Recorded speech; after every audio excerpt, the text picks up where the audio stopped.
Well, welcome to week 2 of the Relationship Challenge. Last week we talked about assuming good. This week we're talking about knowing yourself.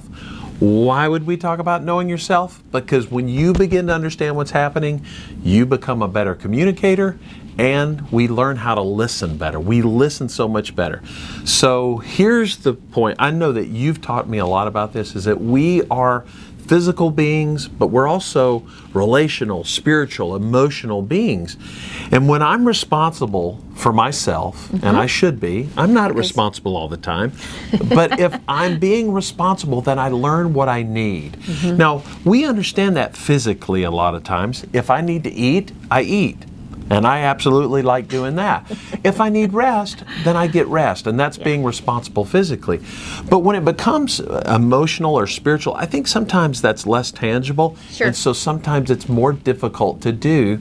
But let's talk about becoming responsible for ourselves emotionally. And the reason that's so important is because a lot of us actually think that we already are. In fact, Tasha Eurich, she did a study, or she's done many studies, and she says that 95% of us think that we're already aware, like we're already... Oh, I know most of us are self-aware. Yeah. We are so aware. But actually, she found out only 10 to 15% of ourselves really do know ourselves. So that's why we're taking the time to talk about this today. So I would say the first thing we need to do this is first recognize that we're all of those things. We're physical, emotional, spiritual, relational, but also we need to give ourselves permission to do this. We don't need to beat ourselves up if we haven't done a really great job at this in the past. Give yourself permission to start learning. Become curious. Become a student of yourself. It sounds like we're telling you to become selfish. That's not it. It's the most selfless thing you can do when you begin to understand what you need and how to become responsible for yourself. Then you become a better partner. You become better in relationships. And that's what this is all about. And so we want to talk to you about the bite-sized vitamins that we can do and what we can use to learn to know ourselves better. Okay? So the book of Proverbs in chapter 4 and verse 23, it says this: above all else, pay attention to your heart. In other words, pay attention to what's going on with you emotionally, spiritually, physically, because it affects everything you do. And it mostly affects what we communicate. Because oftentimes we've found that we're communicating something that is what we call secondary. We're usually communicating in some form of anger, like we'll be irritable, or we're defensive or sarcastic. And when we do that, when we communicate out of the secondary emotion like that, we're never really getting to what we want to get to. I mean, we want to connect. Right. And when something's out of whack spiritually or physically or emotionally, when we begin to communicate out of those secondary emotions like anger, we're not getting the connection that we really desire. And so that's part of it. We need to get back down to the things that will help us connect a little bit deeper. Sure. So that's a matter of us paying attention to our bodies. A lot of times our bodies tell us that something's going on before it registers in our brain. But it's also getting into the habit of, we created 4 categories that are like what we would call deeper, more primal emotions. And those 4 categories are fear, hurt, loneliness, and shame. We talk about it all the time. Right. So what you're saying, though, is a secondary emotion would be like anger or judgment or defensiveness or whatever.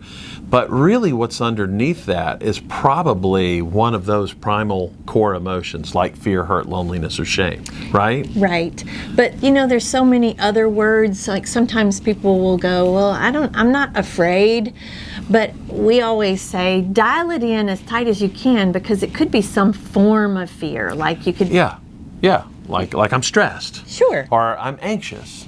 I mean, and so these other words would help us with these. For instance, hurt, you might feel sad, or you may be able to recognize that you're disappointed. Sure. Well, that's that hurt bucket. Yeah. For shame, guys never use the word shame. Like we never turn around and talk to other guys and go, so what shame are you working through? We don't do that, but we do understand the word embarrassment. Right. And so that's what I would say. If this is new for you, don't let that scare you. Give yourself permission to be curious and to learn, Right. because this is going to make you a better communicator and a better listener. Absolutely. So what will tend to happen, and actually just happened to us the other day, we had a holiday and I wanted to spend time with you because we, for the first time in a little while, didn't have a whole list of places that we needed to be. And I felt myself like irritated, and what was coming out of me was irritation, like anger. And then when I stopped long enough to figure out what was going on, like what was the deeper thing, I actually felt disappointed. I was disappointed because I wanted to spend time with you, and I didn't actually express that. It was an expectation that I had.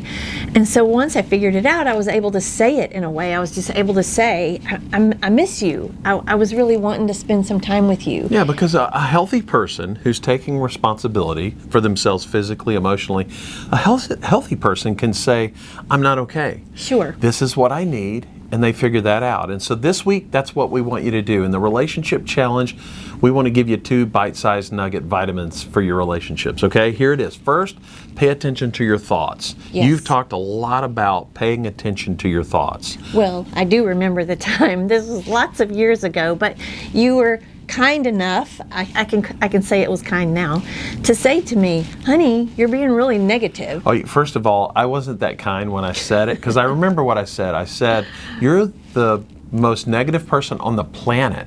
And I remember that is what you your said. reaction was, planet?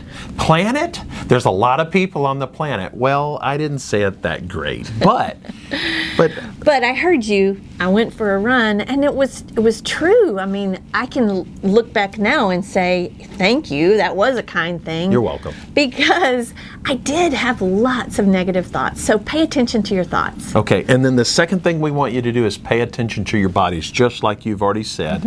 Our bodies are like a check engine light. We're going to know when something's amiss, typically, when our bodies will start telling us that. If your chest is tight, ask yourself this. Am I anxious? Am I stressed? What's going on? Do I need to have a conversation with someone?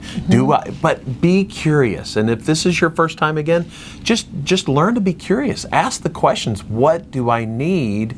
And then slow down enough to listen to that. Yeah. Right? So that is really important. When you're paying attention to your body, there's 3 things. Try to name what's going on, be curious about it, and then ask yourself, what do I need? Because it'll make you a better communicator.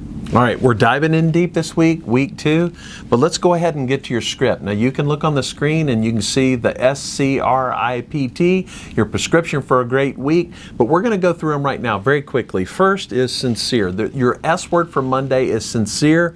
We want you to write or say something sincere to this other person that you're in the challenge with, And really, right? writing it is the best way. I mean, A note goes a long way. It does. Okay, so your Tuesday word C is compliment. We want you to give this person a compliment. Try to find something that you've not noticed ever before and try to give a good compliment there. But okay? we have to be honest. I've told you before that you could give me a compliment every day, not just Tuesday, and it wouldn't be too much. Okay. Wednesday is your R word, respect. Respect them on Wednesday. Tell them something, a reason why you respect them. And all right, so let's go Thursday. Yep. Introduce. Like introduce a song or we do that. Like we'll send each other songs or introduce a new movie or a series. We just got introduced to a brand new board game that we've played. Yeah. Love it. And it's so fun. So do that. Friday is the P word, promote. Okay, and this is a little different, but it's kind of fun. I want you to promote that other person to their family or coworker or boss. Just tell them why they're so impressive to you. Yeah, all right? kind of brag on them. Exactly. Yeah. And then always your T word for the week is Saturday and Sunday, and that is always going to be tune. We want you to tune in to a service together and on the weekend, and we also want you to tune into what God's saying to you through these weeks and write it down. All right? Thanks for joining us. Week 2. We'll see you next week for the Relationship Challenge.